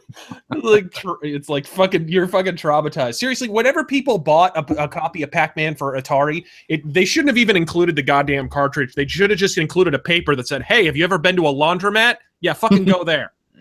Is that... Fucking Pac-Man is in every laundromat in America. Still, I feel like they should have just sent out apology letters as the manual for the game. Like you open up, sorry. Like, why does it say that? You plug it in, like everything makes sense now. Yeah. Oh, so this was something that I was debating about. I was trying to figure out. Super C is on here, but not Contra. Thought that was kind of odd. We all know Contra. Not to say nobody knows Super C, but when you think of Contra, you think of Contra. Like, that's what you think of. You think of the first one. My thinking is, I'll bet you that game sells very well on the Virtual Console service, and they don't want to give any reason to threaten that. Just thinking. I mean, but they've got all this other stuff on there. I can't imagine that they'd be like, oh yeah, well, we don't want to go and like the Turtles games. See, that was one of the things I was figuring wouldn't happen is like the good licensed games were going to get left out, and they did. So we aren't seeing anything like Teenage Mutant Ninja Turtles 2, the arcade game. We're not seeing Batman, and we're not seeing DuckTales or Turtles Chip and Dale. Turtles 2. Let's see Turtles 3, the Manhattan Project. God damn it. Well, that would be a good one. That would be harder than a Mastodon Tusk. All right. Manhattan Project is a better game. But I had the TMNT2, the arcade game, and I played through that so many fucking times. It's a part of me. Like, somewhere in here, they could probably open up and be like, oh, there's the game. Yes. And it's just there. But I played them both to death. I just didn't play the first one to death because I couldn't get far in it. It's just too fucking hard. And still nowadays, I have way less patience. I'm like, well, I'm dead. Anyway. That game is over. They should just show the end screen as soon as you get past the dam. Because as far as I'm concerned, that's the hardest part in the fucking game. It's ridiculous. It's punishing. It's evil. Like, and I got past that and I was like, okay, game over. I don't even give a fuck. There was a whole other world. I didn't even give a shit. There was one thing that they included on the Famicom Mini that was like, fuck yeah, but they left that on this. I'm like, fuck no. So I would easily trade out quite a few games on here to go and get that. They included River City Ransom on the Famicom Mini. Huh. Not on here. And that made me sad. So fucking sad. Because I love that game. So good. Yeah. What about like Paper? There's no Paperboy? There's no fucking... Nope. Really? There's some weird exemptions. Yeah, here, real quick list. Balloon Fight, Bubble Bobble, Castlevania 2, which I found shocking that they had 2 of the Castlevanias, and they actually included 2 instead of 3. Donkey Kong Jr., Double Dragon 2, Dr. Mario, Excite Bike, Final Fantasy, which I was like, hey, that's pretty cool, but no Dragon Warrior. So kind of weird because Dragon Warrior was much more famous on the NES than Final Fantasy was. Yeah. Just kind of weird. Galaga, Ghosts and Goblins, Gradius or Gradius, whatever people want to go with, Ice Climber, Kid Icarus, Kirby's Adventure, Mario Brothers, Mega Man 2, Metroid, Ninja Gaiden, Pac-Man, Punch-Out, featuring Mr. Dream, Star Tropics, Super C, Super Mario Brothers 1, 2, and 3, Tecmo Bowl, the only sports game on there, and The Legend of Zelda 1 and 2. As your 30 games until everybody figures out how to mod this completely, and then I'll have everything. That's pretty fucking boss.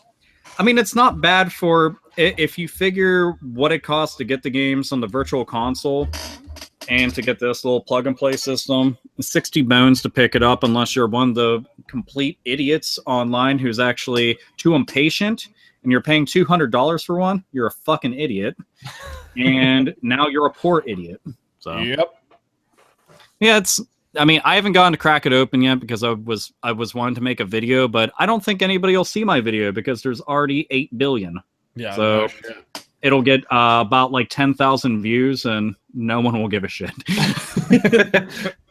Maybe you can fuck a chick while you do it. That might get some views. I mean, if anything, that would be a better way to go about it. Actually, But, I like that concect. You don't even have to shoot anything graphic. It can just be your face, tight on your face, and you're just opening the fucking box the whole time.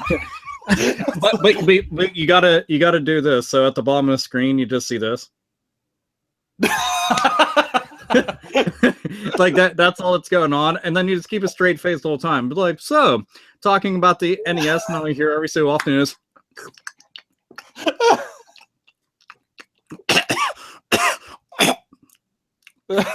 and that's really it. And it all just sounds like it's you're stirring macaroni. Great times for everybody. Oh, macaroni salad. But it's I don't know. I like it. Oh, and you guys heard about the Sega Genesis one that's coming out from Brazil? No. I heard something about it, but I didn't get any details. They have there's already Genesis plug-and-play systems, a couple. There's even a handheld version. None of them are that great, but I mean, it's a plug-and-play system, so, you know, you just kind of come to expect lower quality. Well, the Brazilian one is already going to come with a bunch of games loaded onto it, but it also will take Sega Genesis games. Fuck yeah. And that I thought was kind of cool. So you can plug games into it. So it's an actual console with a bunch of games preloaded onto it. So it makes me think of the Master System 2 whenever they put Alex Kidd on there. And that's probably how it should be. I mean, it's not like these cartridges aren't still floating around. Yeah, that's something I was telling you Kaos about. I was just like, dude, so what if they had made this and it actually had the cartridge slot in it? A lot of people would have lost their mind, and Nintendo could have even just went the extra mile, made a legitimate NES backwards compatible, now NES Mini compatible cartridge with a bunch of the games on it, exclusive only to that. Holy shit, people just be like, just money, just shitting everywhere. I mean, they're already doing but the problem is when you have a cartridge port, those are exposed wires. You've now created a piracy machine. I mean, it's already a piracy machine. The Famicom I understand that, but you know, they have to put on some sort of bullshit mask that they're not trying to support such things. I mean, it's people have been, if it's made by man, it's unmade by man, remade in whatever image that they want, and then it's profited off of thereafter, and then it's destroyed because something better comes along. But it's, to me, I wouldn't even worry about it because a system like this, their market is diehard Nintendo enthusiasts and collectors who were going to buy it regardless. If you go that extra mile, or even just to make a limited edition variant, and then have this as like the main one, people would still go fucking bananas for it, and it'd be a good way to test the waters for future concepts and ideas. You never know. Yeah. Before we go, we have to talk about Goldberg Lesnar at Survivor Series. We have to laugh out loud for the next 20 fucking minutes at Brock Lesnar's expense. Okay, so Bork Laser went into the ring and got murdered. And hold on, I want to say, like, one, those spears were fucking amazing instead of the leaping hugs that stupid fucking drenched shithead Roman Reigns keeps doing. Those were actual spears. Oh, he's a 50-year-old man. He would break you in half with his dick. And he'd hang you by your ankles with his pubic hair. Ain't shit you could do about it. But he went in, and there's people complaining about this. I'm like, do you know anything about Goldberg's run in WCW? At all? Because last time I checked, the only reason he got famous is, I'm Goldberg. I'm a big bad motherfucker. I broke that guy. I'm leaving. That's it. Yeah. All marketing. And they did it, and it fucking worked. There's people crying. Oh, it made him look weak. Brock Lesnar's been fucking raping everybody, and you're saying this one thing made him look weak? A microphone is what makes him look weak, you fucking idiot. A fucking basic arithmetic test. You want to make fucking Brock Lesnar look weak.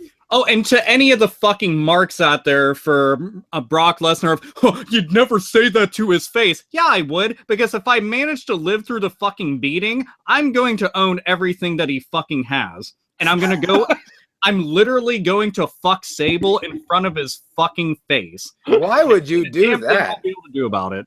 I'll do it with my money cock, because I just bought a new one. Prosthetic dick. You would be better off fucking a used rental car. Look, the middle schooler in me still wants to bang the shit out of Sable. So I don't care. So I jerked off to that Playboy more times than I can fucking count. You could fuck the one original part on her body. Go ahead and do that. No. You would need like a crime scene investigation unit and a microscope to find it. You really would. I'm pretty sure she just had a flesh. Get fucking Sherlock Holmes and Watson in on this. We got to find something. Okay, so what were your guys' thoughts on the build up and then the climax? I'm going to use air quotes here. I didn't see the build up because, like most people, I haven't been fucking watching WWE. Because who gives a shit, right? I forget about the build up. From what I understand, it was somewhat disappointing. He just Goldberg kind of came out of nowhere, and he looked kind of old. You know, he didn't look so great. Well, so did the Taker a few years ago. Well, this is what I heard. You have to understand. I didn't watch it. This is what I heard. If you see any shot of him, like the only thing about him that I think isn't as like, oh man, that's fucking Goldberg is. He's got less mass to him, but not so much so that he looks weak. He just looks like he's a bit more trim. Well, I've heard. I saw the footage of him spearing the shit out of him and winning. He doesn't look much smaller at all. No, I mean, you figure like height-wise, they're like the same height. And Brock Lesnar is a big, gigantic-ass motherfucker who is built like several trucks decided to get glued together. And then they put Paul Heyman on top and wore him like a hat. And he's like, I'm the Grand Wizard. Also one of the best fucking managers ever in wrestling. But seeing like the whole build-up, the best part about it, honestly, was when Goldberg came out and he cut a promo. It was actually good. And that astounded me. It was very good, as a matter of fact. Well, that's the thing about Goldberg. He was not a guy who was silent because he couldn't talk. He's actually an educated dude. I think he has a degree in finance or some shit. Like, he's actually a really intelligent dude. You know, his last name's Goldberg. I assume he does someone's taxes on the side. But anyway, so but no, he was actually a relatively articulate individual. So yeah, but he had the same problem that Lex Luger has. When he talks as himself, he comes off as a total fucking cunt. Well, back in the day, if you're watching older interviews, back in the day, he kind of bought into his own hype a little bit. Well, no, even so, when he speaks as himself, you know, he's obviously, it's very difficult to sympathize with somebody who looks really good, you know, who's got a physique like that and knows what they're talking about any given subject. To the average American, you know, those people that watch the Jerry Springer show and eat it, you know, send their children to eat at McDonald's and wonder why they're fucking retarded. Those people don't care for good-looking people who can speak well. Yeah. And that's not good for a wrestling audience, if you see what I'm angling toward. Yeah.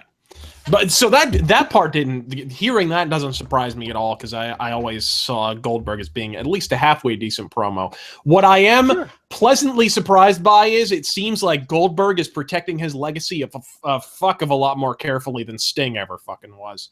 Oh yeah, well, hold on. What fucking legacy are you referring to? The guy that drew no goddamn dollars because he was working with Ric Flair? Ric Flair drew Sting's money. I don't know where you think that Sting has this gigantic legacy. Okay, come on. The build up to Starrcade 97, Sting sold that pay-per-view. No, anybody could have fucking been in that because they wanted Hulk Hogan and the NWO to get their asses kicked. That could have been fucking Larry Zbyszko, and it would have drawn the same dollars.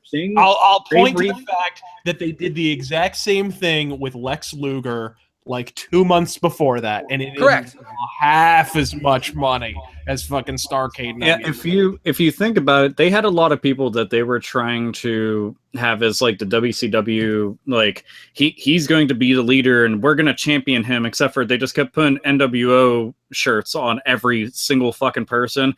And let's see, Booker T and DDP were the only ones I can think of that didn't. Yeah. And even then, I never bought into DDP as being like the main event star. As awesome as he was 100 years old when he was WCW champion.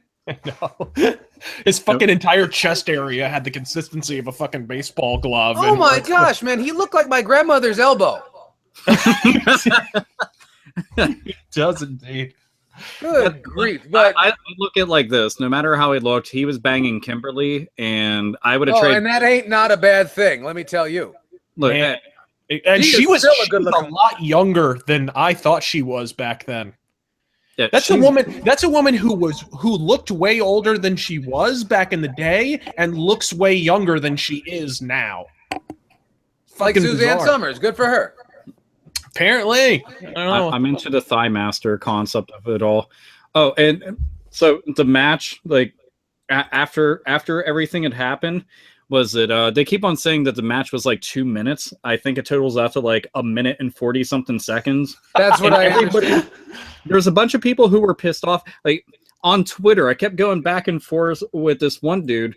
I think I used LOL like 50 fucking times when responding to him because I couldn't believe that this motherfucker was like genuinely upset. I'm like, dude, that's what the fuck Goldberg's been doing the entire time. Like, yeah.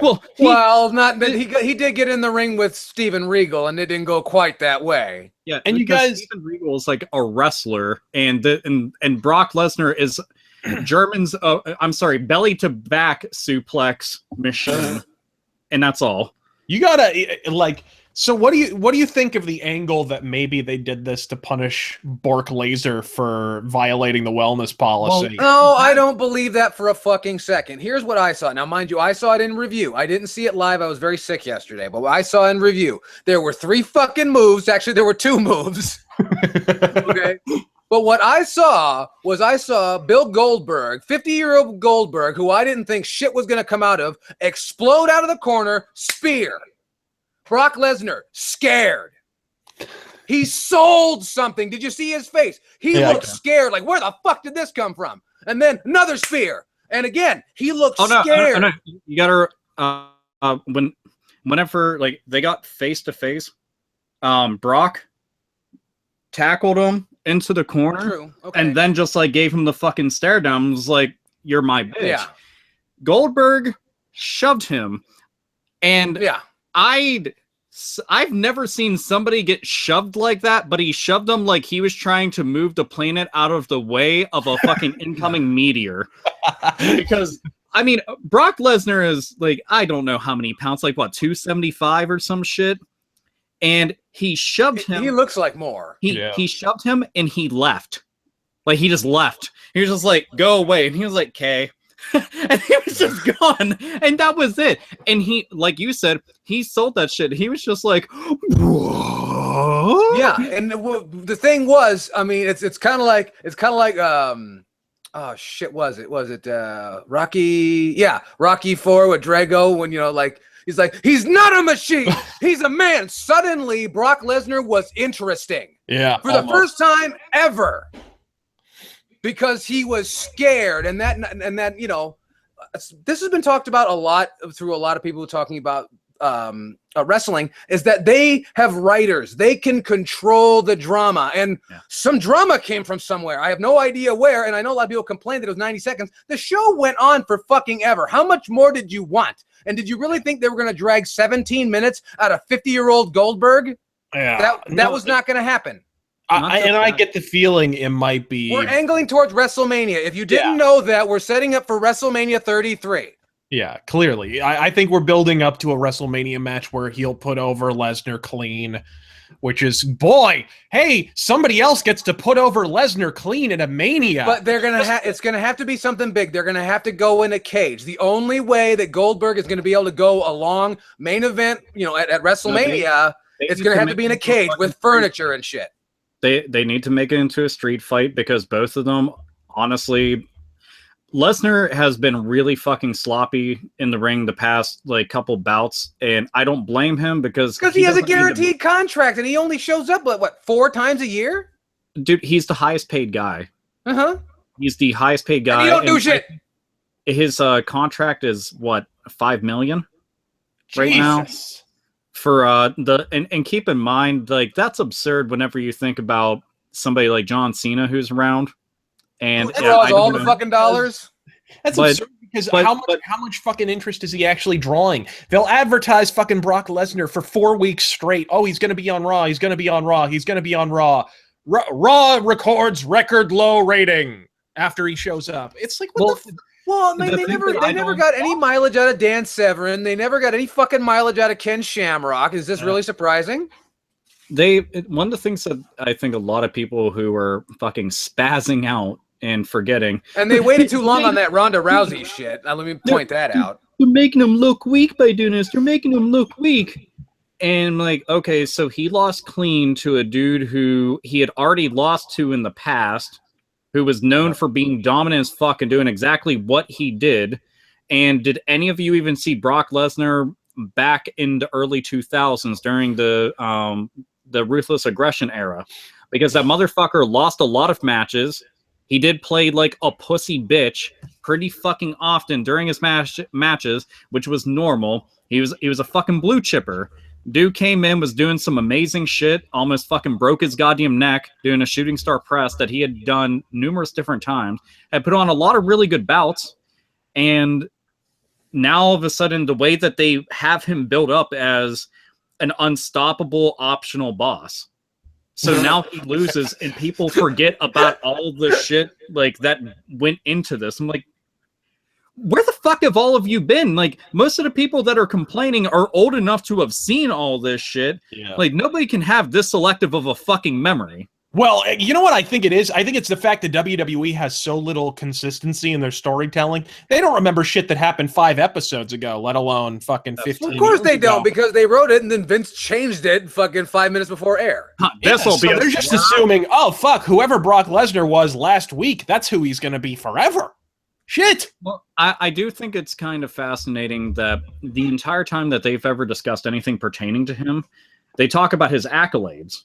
And they frequently keep on talking about the whole UFC thing because they're just like, hey, can we enjoy some of those coattails? I like those coattails. Pretty nice. Is there a seat for us on them? No? Oh, well, we're going to...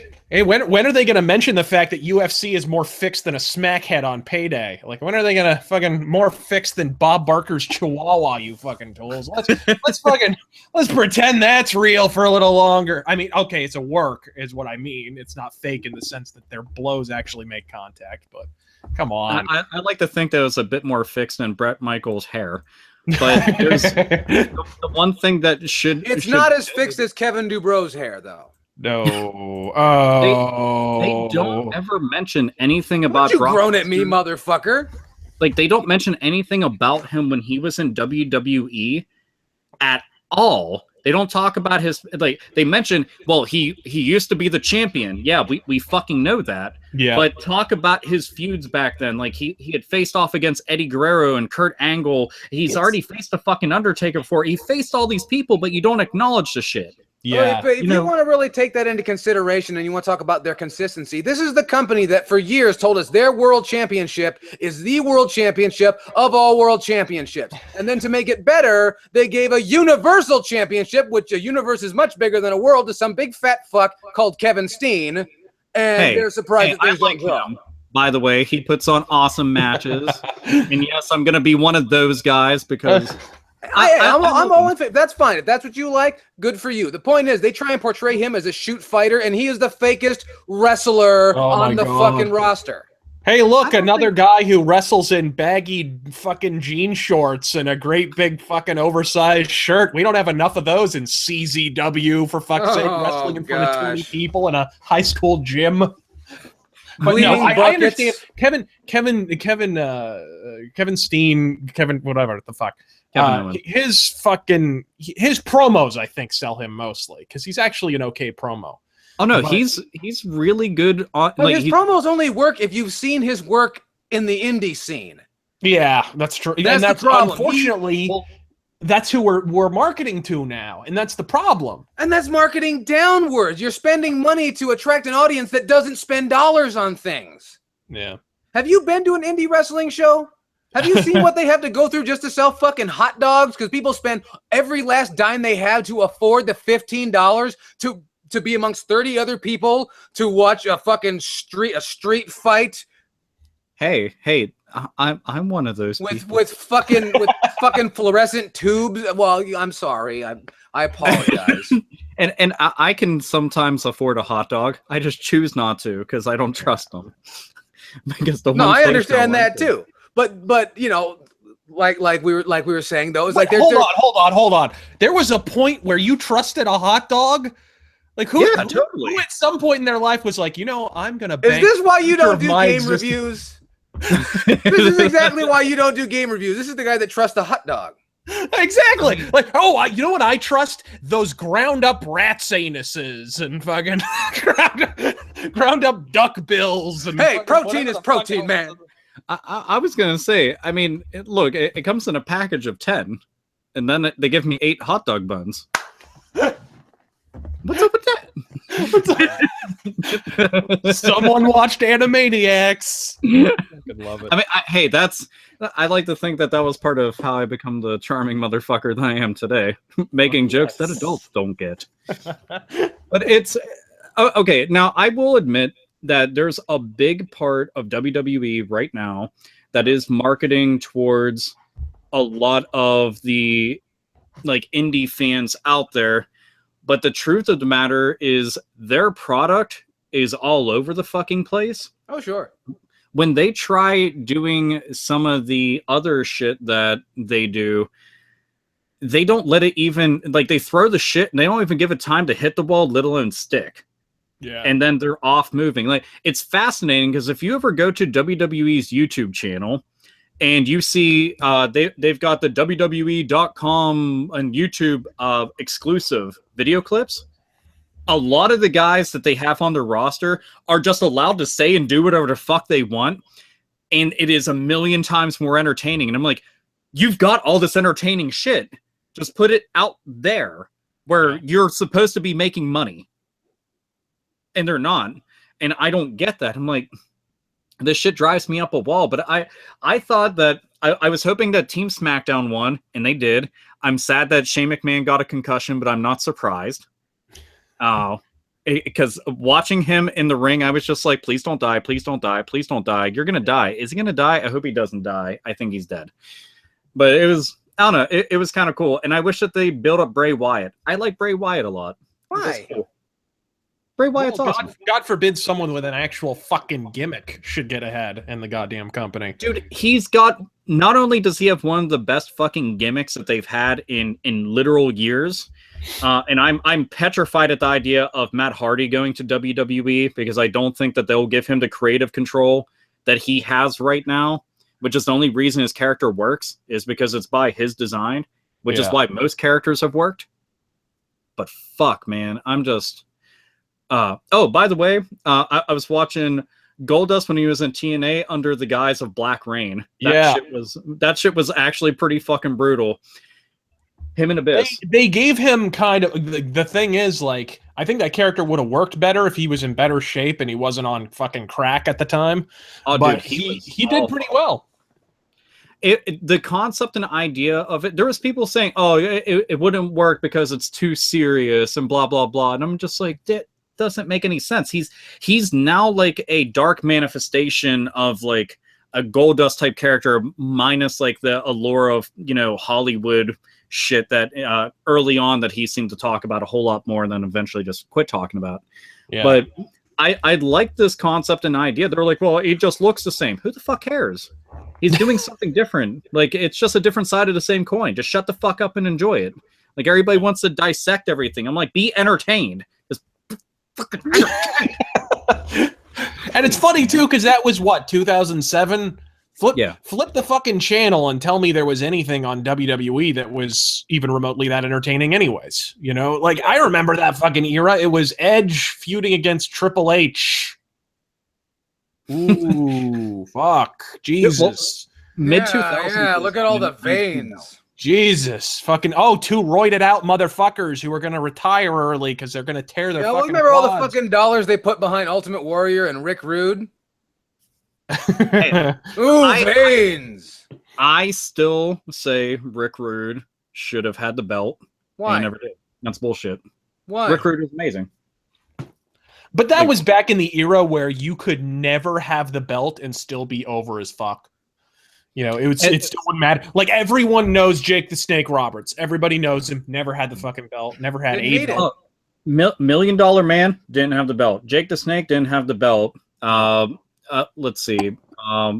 Hey, wait a minute. Vince gave him his very own belt. Don't give me that shit. Now, did Big Boss Man? I know Big Boss Man feuded with Hulk Hogan. Did he ever have the belt? No, he never had the belt. Yeah, and again, over as fuck. Everybody knows Big Boss Man. Yeah, he didn't need it. At a certain point, the belt is just extra weight in your bag. Yeah, that was back in the day when they had such good storytelling. You could be as over as Hogan, as over as Savage. Well, and also back then, people their imaginations weren't burned out. So if you saw two dudes fighting, you could imagine, well, let's see what happens, and just leave it at that. Yeah, it didn't need to be action, adventure, entertainment, and so called. Now, I am excited about one thing that they did, but I think that it's not working as well as it should. Is they brought in the cruiserweight division, which is long overdue. As a matter of fact, their feeble attempts at it. Taka Michinoku is the light heavyweight champion and the only light heavyweight champion, ever. And then they did have the cruiserweights in the mid 2000s.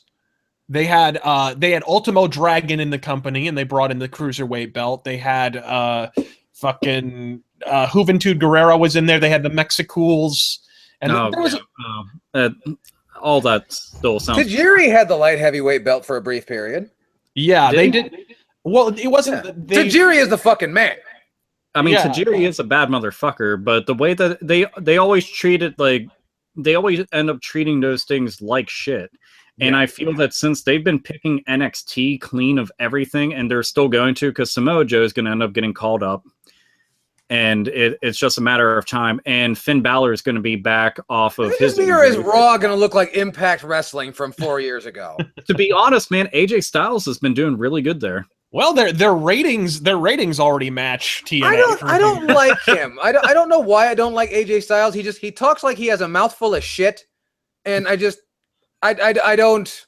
You know, I'm sure he was great 7 years ago, but now this bullshit he's doing with Jericho and whatever he's done lately, I just don't care. And I don't know, maybe it's I'm biased against people from the Southeast. I don't know. No, that's not true, because I like Shane Helms and he has that same mouthful of shit talk that AJ Styles does. I just don't like AJ Styles. I don't get it. I like Shane Helms. I'm also pissed because they fucking use Fergal Devitt like shit. They have treated that kid like a fucking hole in a dick. No, they need to take the cruiserweight division and put it on NXT, the entire division. Just move it over there. And I think since SmackDown won, they get 3 picks from the Raw brand. So they just get to take 3 guys.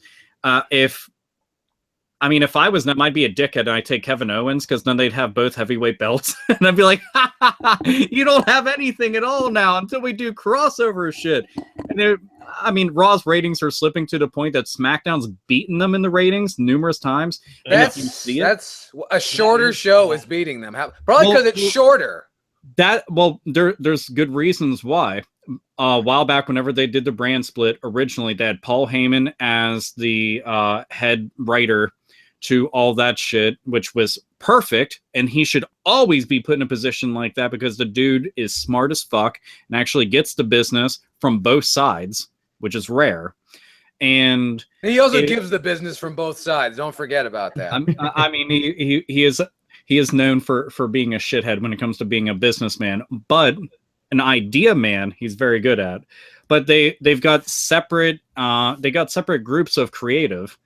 And that stuff's been working really well for it, and it reflects in the product. Like everything that they've been doing, they have less to work with and have been doing better because of it. Raw has everything, and it's just you're kind of sitting there like this.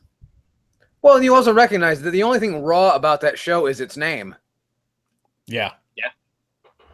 It doesn't even. I mean, even in the very beginning, when it was still kind of a neutered product. You know, the very first episode of Raw, when you still have Heenan on fucking TV and whatever the fuck, it still feels more Raw than this shit. I mean, eventually something's got to give where they need to just like own up and tell themselves, yeah, so we need to just like go all out like we did in the 90s because you don't have competition anymore, but you do have bankruptcy. Yeah. So maybe just pretend that's the competition because... well, you bought everybody else, and you didn't do shit with WCW or ECW other than put the tapes on the WWE Network. And by the way, don't watch the ECW stuff on the WWE Network. Go watch it on YouTube if you can go and find it, or whatever website that's fucking sharing the original shit, because they've chopped that the fuck up, and they've I imagine so. It's horrifying. It actually makes me sad as somebody who's gone to way too many of those fucking shows. And it's funny too because you'll watch episodes of Raw from the Attitude Era, and there was I'm watching the episode where Goldust burns the suit and he burns the character, and he's going to be Dustin Runnels from now on. This is like 1998 or whatever, and he's like, I'm done with this. I've lost my family. I've lost my everything. And he's like, and why did it happen? And this guy in the crowd in the front row shouts as clear as crystal, because you're a faggot.